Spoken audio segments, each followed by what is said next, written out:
So, guys, one day I was in the shower and I just had my bath. I was leaving and I heard in my spirit Samson. And the Holy Spirit said, "What killed Samson?" And I was like, "Na woman, na." Like, we all know that Delilah killed Samson. Not really that she killed him, but she was one that sold him out, which led to his killing. So, after I came out, I was like, let me even read this story of Samson again. Maybe there's something there. So I opened my Bible app and I was like, where's the story of Samson again? So I said, okay, let me open Judges. I opened Judges, the first chapter that I click on, chapter 13. Boom. I was seeing the birth of Samson. I was like, this is interesting. So as I started reading, I've read I've heard Samson's story like several times. We've all heard it. And I've read it, yeah, at different point, but I've never really read it from beginning to the end. So I started reading, right from when the angel visited the mother and told her about Samson and give her all the instructions. You shouldn't cut his hair. These are the things you should eat, and these are things you shouldn't eat, and all that. Right up till the time Samson grew up.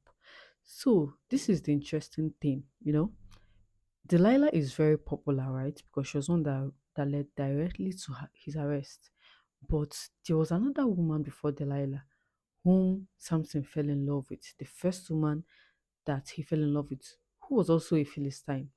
And after he fell in love with her, he went back and told his parents, was like, I want this woman, I want to marry her. The parents were not in support. They were like, why a Philistine? Is that there's no fine girl in Israel, that you can marry? He insisted. And the parents were like, okay. So um when they were going to Timnah to go and meet the parents of the bride, right?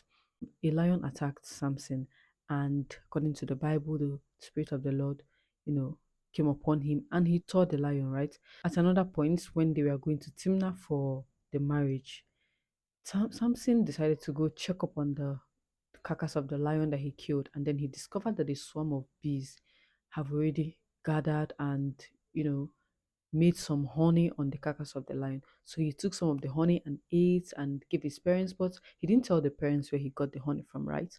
So during the whole marriage preparation, Samson was like, oh, let me throw a party. During the course of the party, the parents of the bride brought 30 young men to be his companion during this party.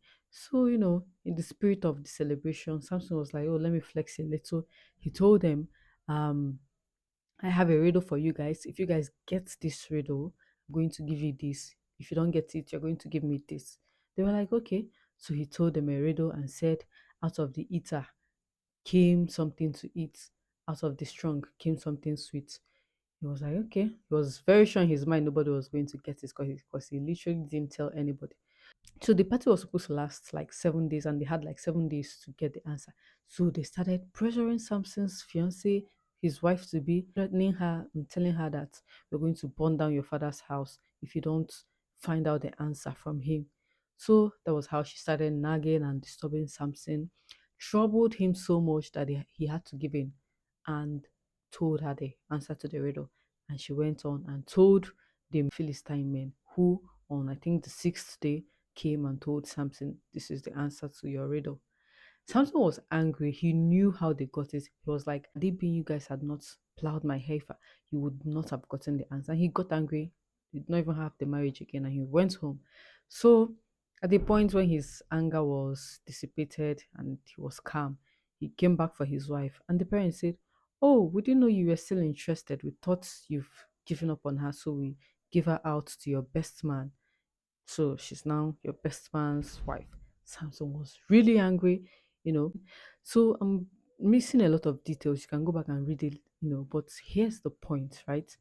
Um, there was a point that Samson went. This story was the reason why Samson started killing the Philistines in the first place, right?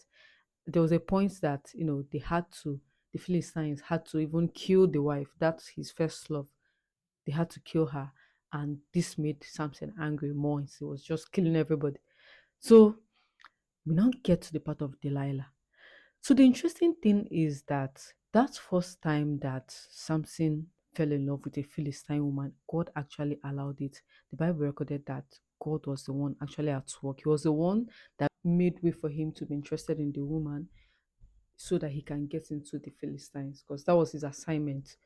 So, but the interesting thing is that the same tactics with which the Philistine men got Samson the first time, which was, when he told them the riddle, that was exactly the same way that they got him the second time through a woman, someone he loved, through Delilah. The nagging and everything. How dare you not tell me your secret to your strength and all that? And you would have thought that Samson would have learned his lesson the first time. I mean, you would have thought that he would say, I remember this experience. This was the same way they got my radio. No, I'm not telling her. He knew.